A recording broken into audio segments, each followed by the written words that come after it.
Leçon 3 de Mastercam.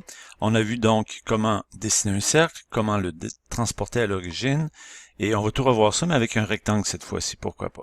Alors, toujours dans Wireframe, on a l'option de faire des lignes pour faire un rectangle, bien sûr, mais tiens, il y a un rectangle qui se fait encore plus facilement avec cette commande-ci. Alors, je l'actionne, Create a Rectangle. On me demande la position d'un premier coin. Est-ce que ça a de l'importance? Oui. Je pourrais tout de suite la positionner à l'origine qui est ici, pourquoi pas.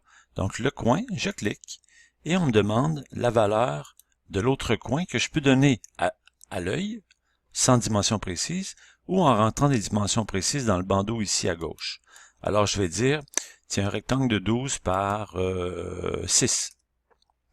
Et je valide avec le crochet vert. Qu'est-ce que ça donne? Un rectangle de 12 par 6. Je vous rappelle la touche F9 pour voir les origines ou non.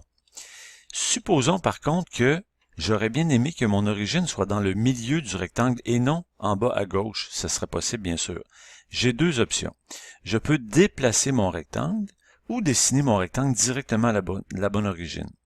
Pour ce faire, j'efface tout, clic, j'englobe tout avec la souris et je fais la touche supprime du clavier.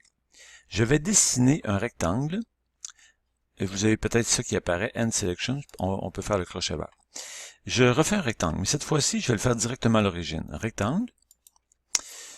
Select Position of First Corner. Ah, je ne sais pas où le mettre exactement, mais regardez ici, j'ai la possibilité de faire Anchor to Center. C'est donc dire que le premier point sera le centre du rectangle, curieusement. Et je donne quand même des dimensions de 12 par 6 qui sont là par défaut. Si je clique l'origine, qu'est-ce qui va se passer? Mon rectangle devrait apparaître, si je reprends mes valeurs 12 par 6, il apparaît avec le crochet vert, accroché par le milieu. Tout ce que j'ai fait donc, rectangle, accroché par son centre, avec les mêmes dimensions. Je l'efface.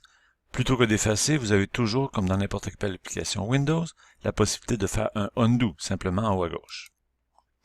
Maintenant, je vais faire un rectangle n'importe où et je vais le déplacer, parce que des fois, on a à avoir une géométrie qui n'est pas nécessairement accrochée au centre, ni à un des coins. Tout est possible.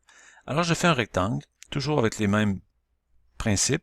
Anchor to Center, je clique n'importe où, et je donne les mêmes dimensions, 12 par 6. Alors, entre chacun, je fais un Enter, et je valide avec le crochet vert. Il n'est pas à la bonne place, j'en suis conscient. Je veux déplacer mon rectangle. Je veux qu'il soit à une position précise par rapport à l'origine. Tiens, pourquoi pas la base du centre du rectangle? Ici, je voudrais que le milieu soit à l'origine. C'est ce que je cherche. Comment je vais faire ça? Je peux pas dire je fais mon rectangle à partir du centre, et je peux pas dire je le fais à partir d'un coin non plus. Donc, la seule option que j'ai, c'est de déplacer mon rectangle. Et je le fais avec une deuxième commande qu'on voit dans Transform. Rappelez-vous la première qu'on avait vue, c'était Move to Origin. Move to Origin, si on l'actionnait, ce serait fort probablement le centre de ma géométrie qui serait choisi comme point. Si je clique là-dessus, c'est le centre qui est choisi comme point par défaut. Mais si je cliquais ce point-ci, voyez-vous l'outil d'accrochage, une espèce de X, on a les options de choisir les extrémités ou les milieux.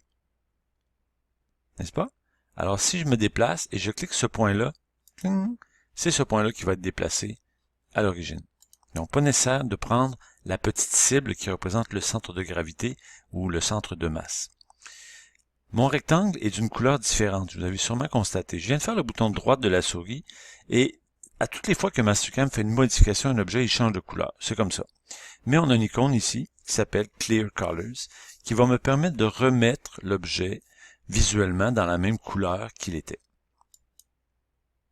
Bouton droit de la souris, Clear Colors.